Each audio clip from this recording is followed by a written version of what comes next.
Hello, everyone. My name is Padmini Nidumolu, and I'm the co-founder of Lean and Agile for Women.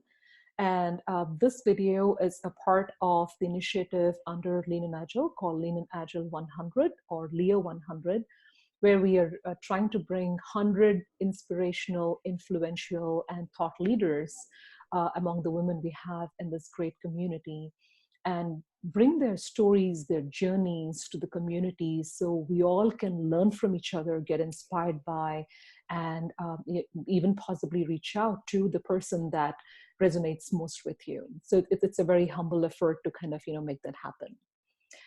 Today, I'm super thrilled to introduce you to a leader who truly believes in leading with humility and authenticity, and most importantly, transparency. She strongly believes that servant leadership is a habit of choice. And what I was very inspired and impressed with was her conviction that creating diversity in the talent pool of the organization that she is in is not an option, but it's an executive mandate. And I really love that. She's currently the vice president in IBM, leading a program called Accelerate Agile at IBM. And this is the process of transforming IBM's total workforce of 400,000 employees as a target to new ways of working by applying our own Agile frameworks and methodologies.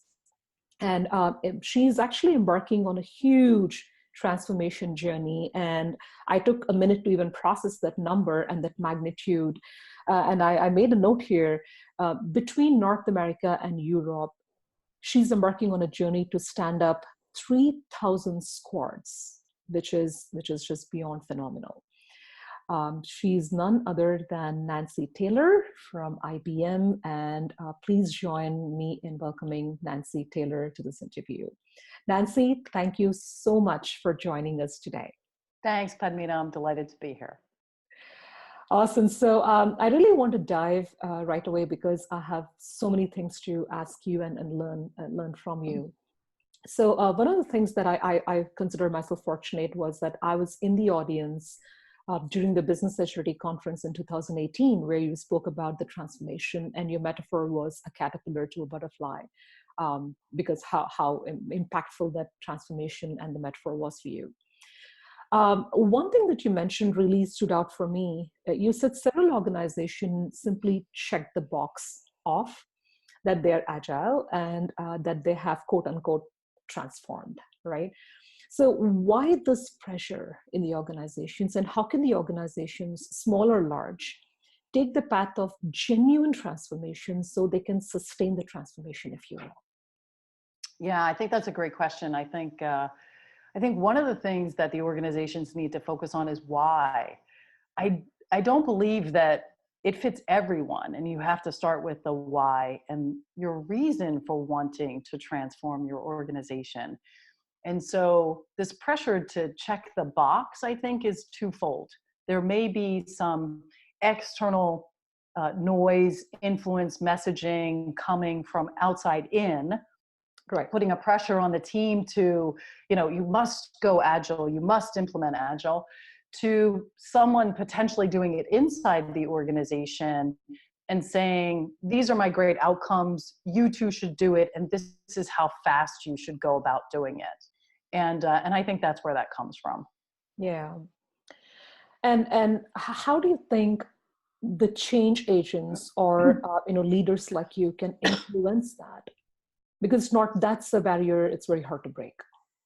It is. I think you can be genuine to it, but I also think if you practice Shu Harvey, you can adapt to it. So I do believe there are elements of agile practices that you can take, you can mold to your organization, and you can implement things that work well for you. But choose which path you're going to go down and make that be authentic, not something where you're trying to take all of the agile practices, no matter what methodology you use, and really force that on people. Try some things, find what works, and in the end, you can fit it to your organization. But I do think that people don't take the time to try and adjust. Right. They just want to take something off the shelf and do it. Yeah. So, Nanci, you've been engaged and you've been leading transformation at scale. right? This is huge, what you've been doing.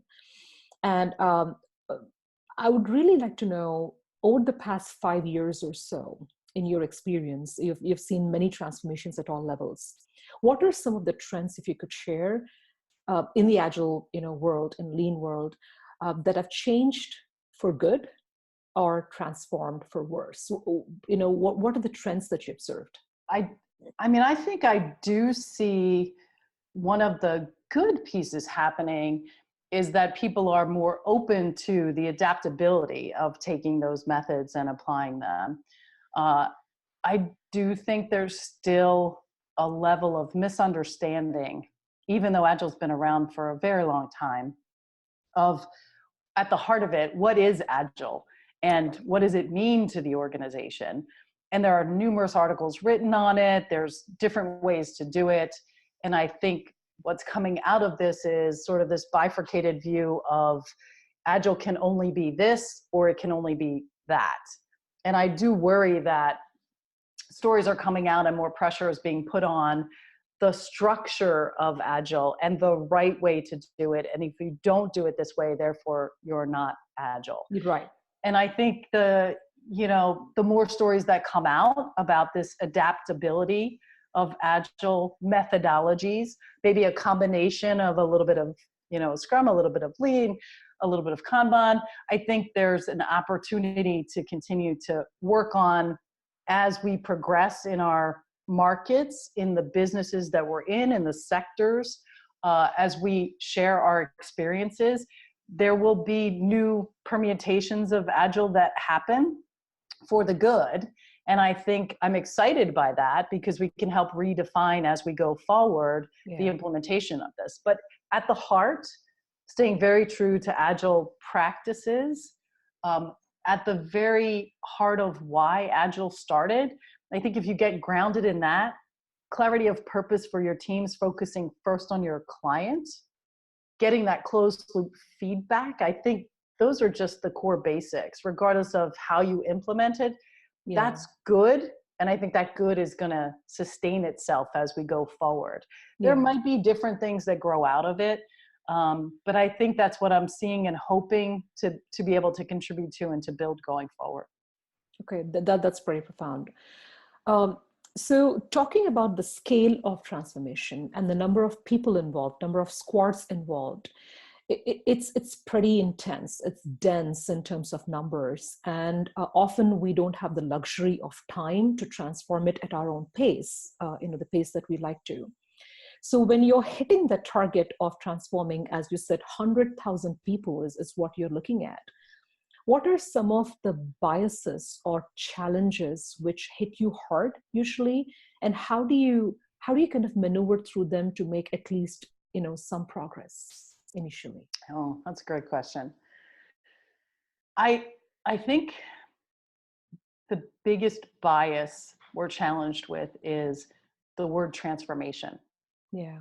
It's been around for a long time, and we have labeled over the years large transformation programs. And some may or may not be long-term, some may be short-term, but largely when you think of transformational programs, you associate them with waterfall, multiple year implementations of systems, ERP, CRM, etc. And I think people are fatigued. I think we're at a point in most organizations where the maturity level of being able to consume, understand, adopt, and deploy large transformations is daunting. And people are just dealing with this fatigue. So what we're trying to do is break it down to do a couple of things. Not overuse the word Agile. We don't lead with that. Not call it a transformation project. Again, new ways of working comes up, but we've been talking about new ways of working now for a while. Is it still new? It's different ways of working. Yeah. It's how do you really get grounded again in this notion of what is your purpose, your clarity of purpose? Why are you here? What are you trying to do? And so getting this large team sort of coalesced around a set of messages that start with our clients deserve better. And we should be on this continuous improvement journey. So how do we use this as an opportunity to reorganize our thoughts, starting first with the client, really using a critical eye of disrupting the status quo and improving that as we go. You don't have to improve it all on day one. You start small and then you improve it as you go. And certainly you're going to learn as you get feedback from them on whether or not it's making a difference. And so I'm taking this large number of teams and breaking it down, thinking, what will the impact of one or two teams have? Because most of the teams will scale to be probably between 8 and 10 types of squads. But if you start with a few and break it down and think about, what can I learn from the first implementation that I can quickly then change, but for the good, and we know we're not going to get it right. So for us, it's staying largely away from the word transformation.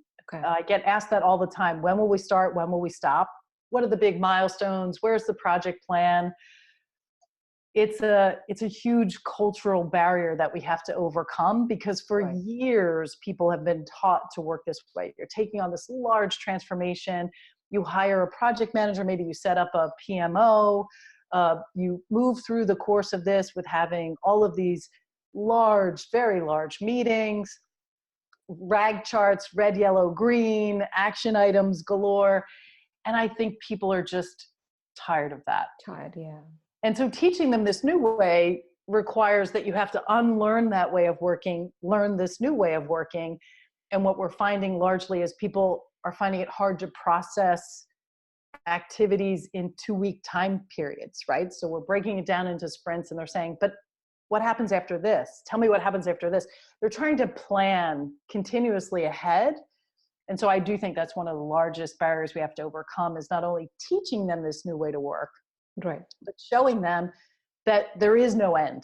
You're Yeah. going to continue to work this way. So I would say it's that. And then the on the cultural side with leadership, we've largely been, as most organizations have, grown up in a very hierarchical fashion. So teaching the leadership first this way of working and getting them to accept, you won't see a project plan with milestones and a rag chart. You're not going to get that. What you will get is, you will get shorter time to value by seeing the progress we're making on a more regular basis, right?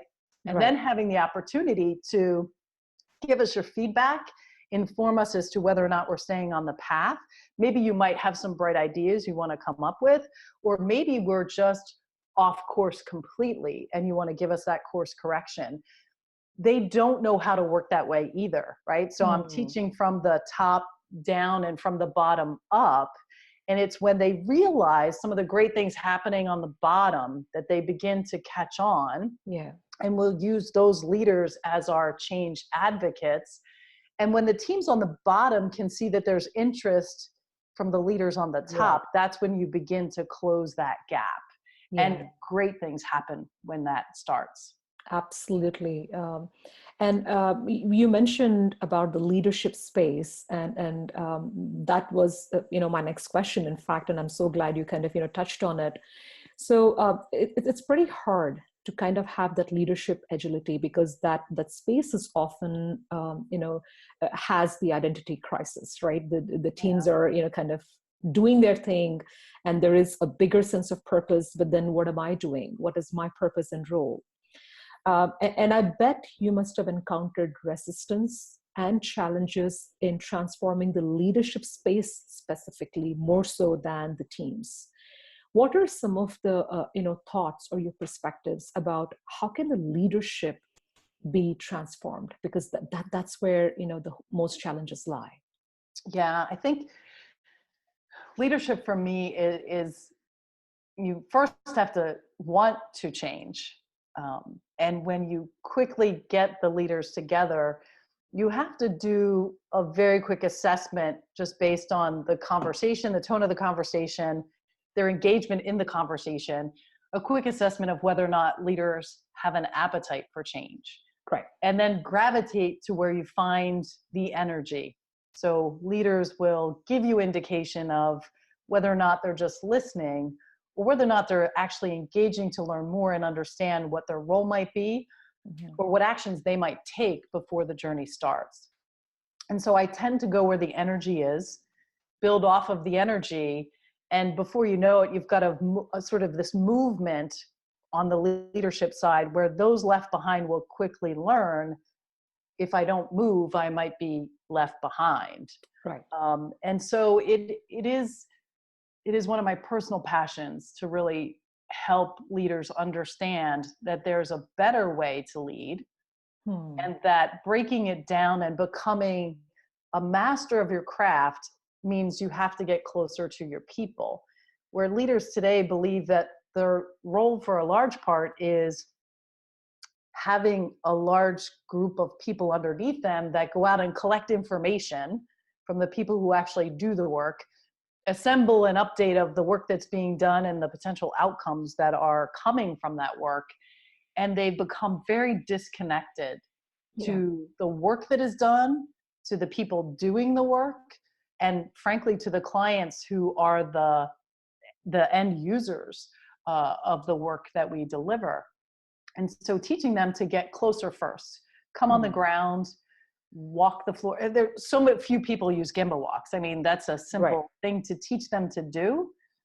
The first challenge is extracting them out of the day-to-day, the calendar that they have, but get them to carve some time out and actually come and see the work. Then they can realize why people are beginning to feel empowered to question why we do the things we do, and contribute ideas on how we can make that work better. So I think if I can grab them and show them first, I look for the energy, identify them, bring them down, show them, that builds on the energy, but then to try to get them to become an advocate and just pick 2 other people they can spread this to, it then becomes a method of scale. It's not easy. Right. It's By not no means. easy with all the business pressure around you to get leaders to carve out that time. Yeah. But when you find them, they become infected with the passion they can see from the teams on the ground. And it helps give them energy to get up every day and continue to lead in, to learn, and to change themselves. Yeah, that's a true leadership agility that most organizations aspire for. Yes. Awesome. I would like to touch on probably a different dimension here a little bit with you, Nanci. So you're a woman leader, who's doing phenomenal things. And typically for women, we handle multiple things, right? We have family, we have, other pressures, both professional and personal. And when it comes to leading, when it comes to just claiming that space, that next step in your career, there's often a lot of internal dialogue that we experience, a lot of internal conflict, apprehension, self-doubt. And most of us, don't take the first step, forget about the next few steps, right? Because we kind of tend to be in our comfort zone, our own cocoon, which is safe. And if you can really go back, several years, or, whenever that step was for you, when it was offered to you or when you claimed it, what was your internal dialogue like? And how did you just, talk to yourself? And how did you just, take that first step? Wow. That's a really profound question. I think for me, when this opportunity came up, it came up in early 2016.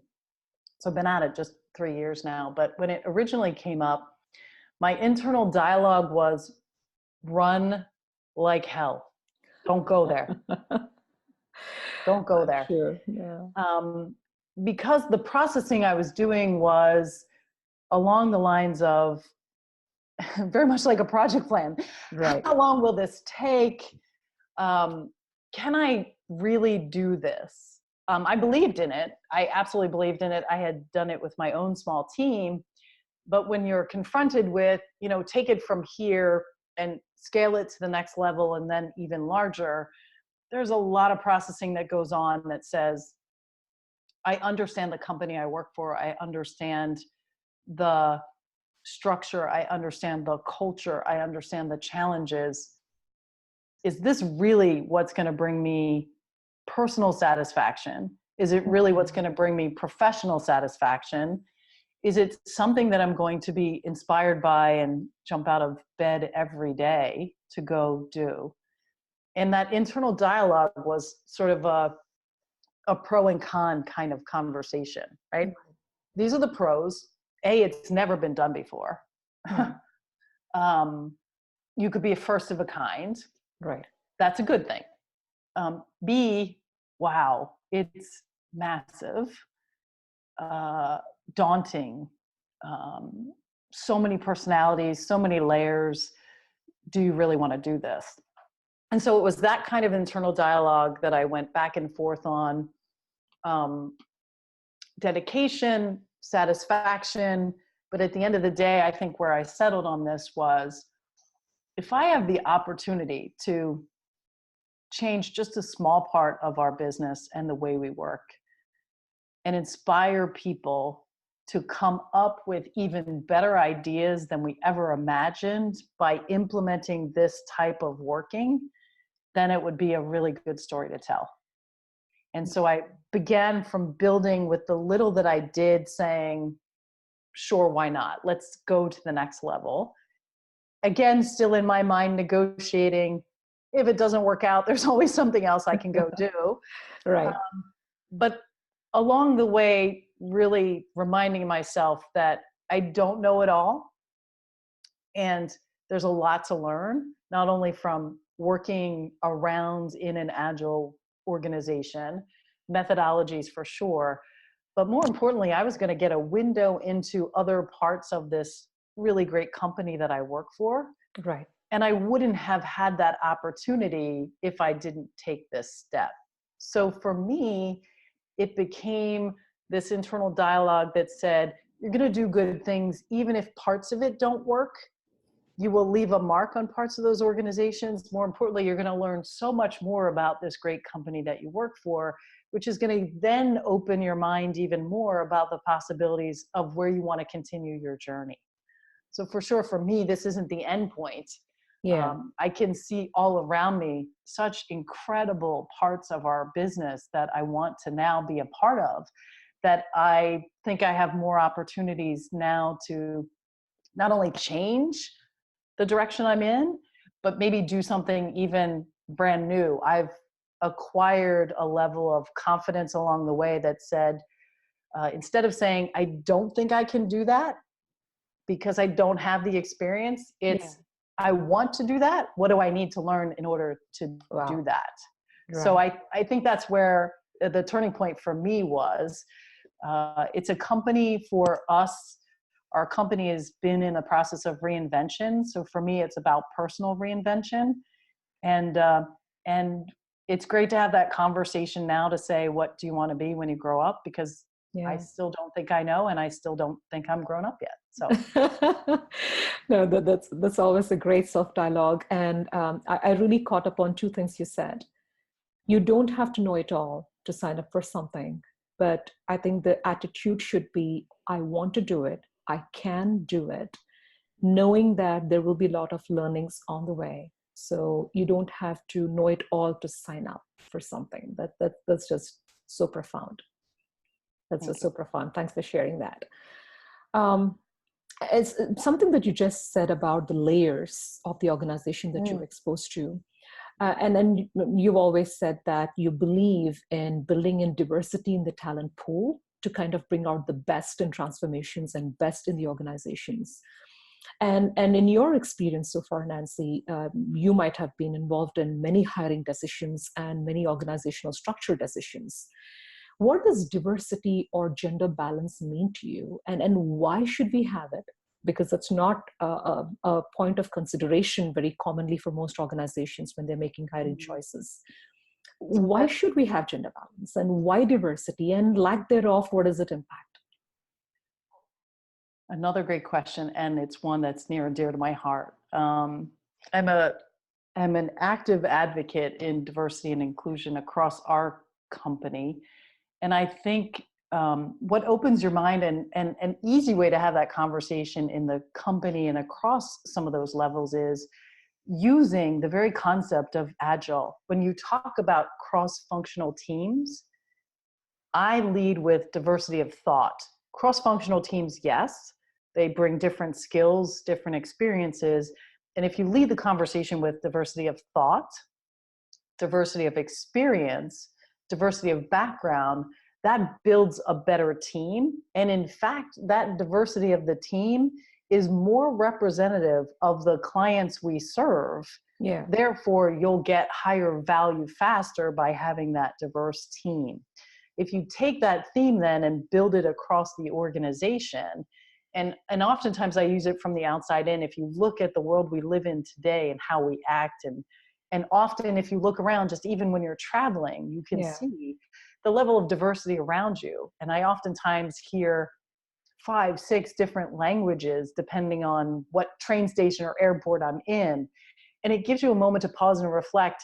This is exactly the kind of diversity and inclusion I think we need internally in our organizations to fully represent the types of clients that we serve, the types of work that we do, and the types of skills that we have. And for the teams on the ground, when I talk to them about this, it's leading with, I may not agree with you, but I absolutely respect the experience and the opinion that you have. And together, if we work through that, we will find a common solution that for sure will be much better together than we are if we have our individual thoughts and we kind of clash with each other. So we talk about it. We huge passion across the organization and the company that I'm in for this, but bringing it down to the level of what we're trying to do, we're talking about it not being so direct, but being indirect, but having a direct impact and a direct outcome that says, if I put these kinds of people together, it'll be a more significant outcome on the other end, and breaking the barrier of, it's a cultural thing, right? I can see it in our selection where teams have the ability to self-select. They'll go with people who think like them, people who might look like them, people who might work like them, have a same background. If you take that away, especially in the leader space, we're moving more towards science-based selection. So I've got the ability to go through a level of assessment using science-based. It takes away that bias that exists there if I give the freedom of self-selection and moving more towards, this is what good diverse teams look like through a number of lenses. So it is important, very passionate about it. It's a continuing conversation that we have. I'm so proud of how far the company has come and the things that we're doing in this space. But blending it into everything we do every day in standing up our squads absolutely starts with that diversity of thought and experience. Yeah. And I think most companies are wanting to move and trend towards the direction, but all the challenges that you mentioned are very common across the organizations. Thanks for sharing those thoughts. So as we are wrapping up, Nanci, you might have encountered tons of learning resources in your experience. It could be books, authors, role models. If you could recommend, a book or a podcast, videocast, whatever it is, what would that be? You have something right there. It's called The Technology Fallacy. I'm not quite done yet, but I do some podcasts. I do them when I'm on the train, read a lot of books. In fact, my team started a book of the month club. We aspire to be like Oprah, and we're not quite there yet. And they do select and recommend different books, but this is a brand new book that just came out. I think it came out about 2 months ago, and it talks about the technology fallacy. And the reason I was attracted to it, because the byline says how people are the real key to digital transformation. And so everyone talks about digital transformation. How do you wrap this notion of agile into digital transformation? And people think about it as technology. And so to flip that and think about it as people, that's why I was drawn to it, because I'm a people person. And for me, the key to success is always going to be about people. Technology will aid us. It will help us be better as a human race. But at the end of the day, we're still people. And we're Yes. largely responsible for the forward progression of any kind of technology. So I would recommend the book. I'm just about done. It's a quick read, Yeah. but really great lessons in there. Awesome. Thanks for sharing that. I'll definitely lay my hands on that book. Finally, what would be your parting message, if you will? It could be a superpower that you have been applying, to be where you are today, or it could be just a quote or a message. Most of those are gems that I've gathered from various people. If you ask them to summarize in one sentence, I get a gem. What's your gem, Nanci? My gem has been letting go of fear. Um, Wow. Letting go of fear, really truly embracing courage Yeah. and having the courage and the conviction to continue down a path and say, why not? Why not? And so it took a while to I'm obviously sure. remove the Yeah. fear, but once you let go of the fear and you realize that everybody else around you is human just like you are, yes, they may have a different title, a different Right. statue, a different set of responsibilities, but at the end of the day, you're going to make some kind of connection and realize I have the courage to tell you the most uncomfortable truth. Hmm. You have the opportunity to accept, to believe that, Yeah. take action on it, or you can dismiss it. Whatever your choice is, it's your choice. But my choice is to be able to at least share that and have the courage to tell you things are not working. It may not be what you want to hear, but we can fix it. Yeah. So why not go forward and do it? Letting go of fear and embrace courage. That is just phenomenal, fantastic. Thank you so much, Nanci, for your willingness to share your journey, your stories, your perspectives with LIA100 and our viewers.